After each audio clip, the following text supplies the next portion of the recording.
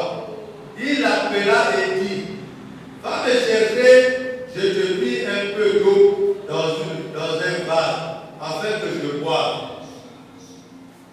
Et elle alla en chercher. Il l'appela de nouveau et dit, apporte-moi, je te prie, un morceau de pain dans la main. Et elle répondit, Éternel, ton Dieu est vivant. Je n'ai rien de cuit, je n'ai qu'une poignée de farine dans un pot et un peu d'huile dans une cruche. Et voici, je ramasse 2 morceaux de bois, puis je rentrerai et je préparerai cela pour moi et mon fils. Nous mangerons, après quoi nous mourrons. Élie lui dit,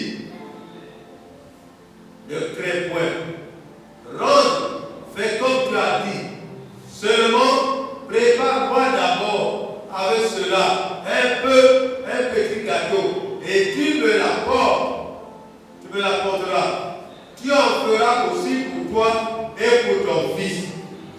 Car ainsi par l'Éternel, le Dieu d'Israël, la farine qui est dans le pot ne manquera point, et l'huile qui est dans la cruche ne diminuera point, jusqu'au jour où l'Éternel fera tomber de la pluie sur la face du sol.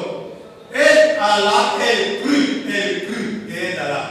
Elle alla, et elle fit cela selon la parole d'Élie.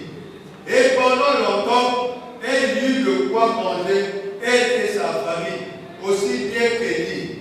La farine qui était dans le pot ne manqua point, et l'huile qui était dans la cruche ne diminua point, selon la parole que l'Éternel avait à prononcer par Élie.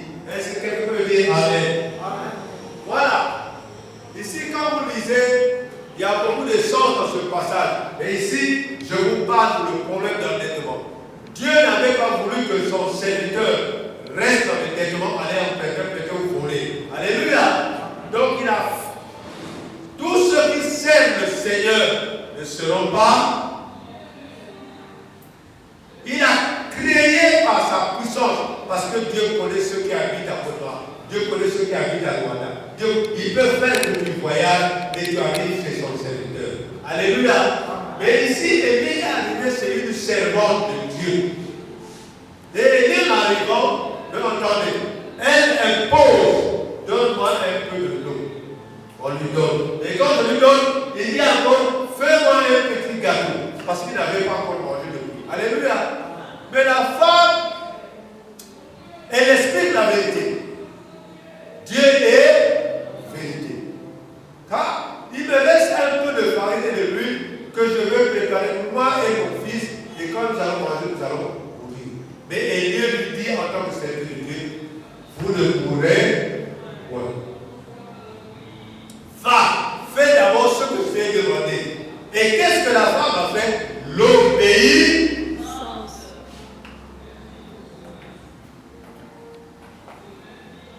Voilà ma soeur, mon frère. Toi qui penses que le Dieu c'est un vadatoire. Dieu il est correct.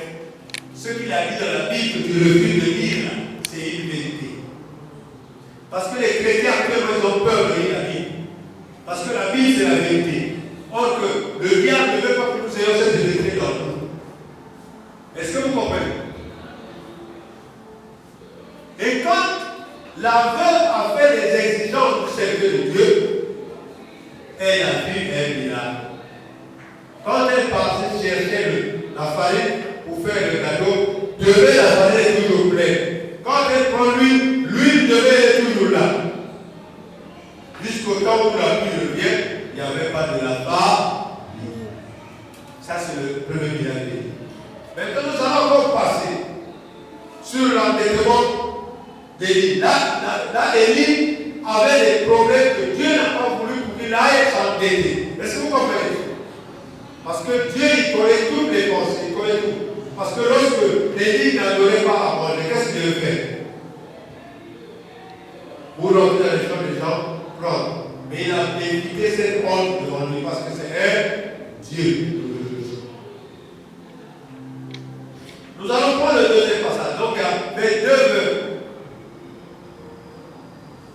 2 Rois, chapitre 4, versets 1 à 7.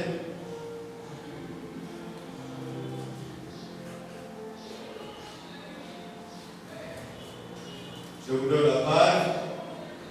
C'est à la page 391.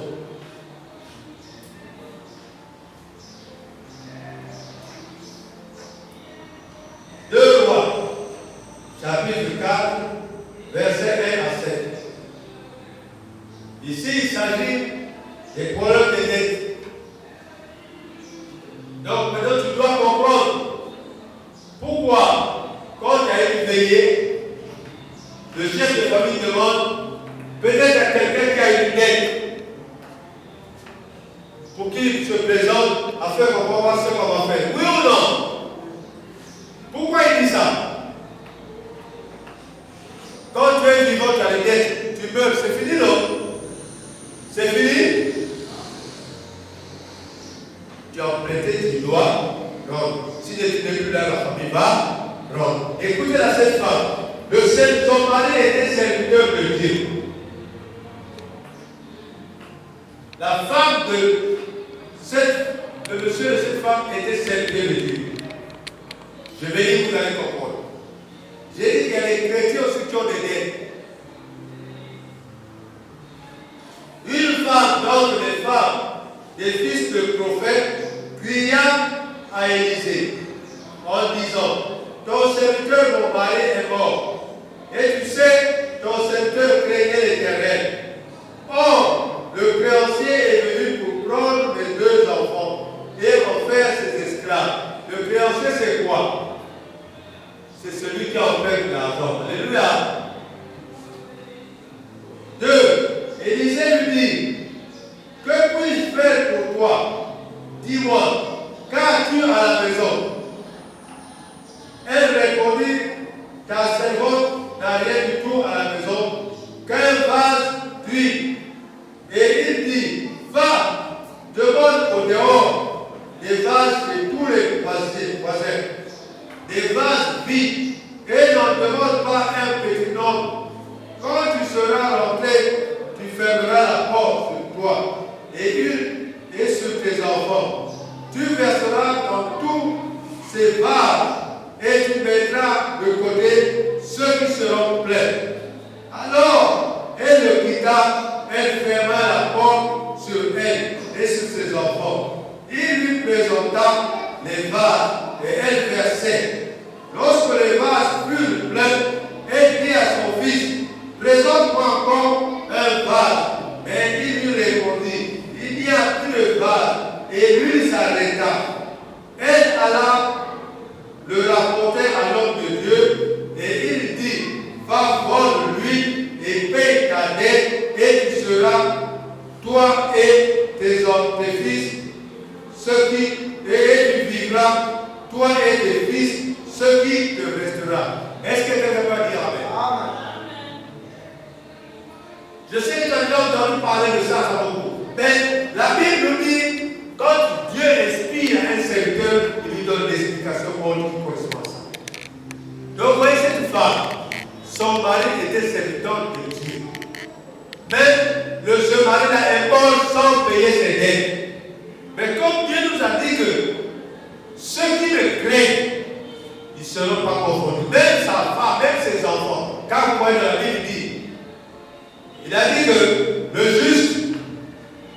ne souffre jamais avec ses enfants. Oui ou non? Donc, Dieu a exécuté son autorité pour que cette veuve soit aidée par le prophète Élisée. Donc, voyez le miracle qu'a fait Élisée par Dieu pour que cette femme, avec le peu d'huile qu'elle a fait, elle puisse remplir des seaux et des seaux, mais à l'heure elle n'avait pas pris beaucoup. Donc au moins elle a vendu, elle a pris l'argent, elle a restitué au prêteur et puis le reste sont servis. Est-ce que quelqu'un peut dire amen? Est-ce que quelqu'un peut dire amen? Dieu a multiplié pour sauver ses enfants. Mais non, maintenant il nous a dit ici, la femme, que mon mari craignait qui? Dieu ou l'homme? Dieu. Mon mari craignait Dieu. Il va arriver par surprise à ce que non. Mais maintenant, Dieu a dit dans sa parole que celui qui me respecte ne sera jamais confondu. Dieu n'a pas voulu que les enfants de son serviteur, bien qu'il est mort, soient des malheureux. Et c'est ce qui se passe actuellement pour ceux qui craignent Dieu. Est-ce qu'on va appeler le Seigneur?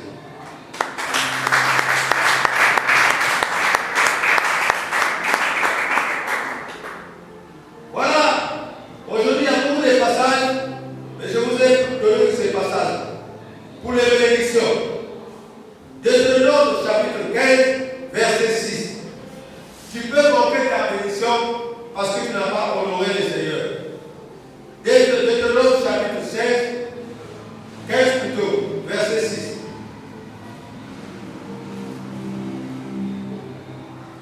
Deutéronome chapitre 15, verset 6. C'est à la page 203.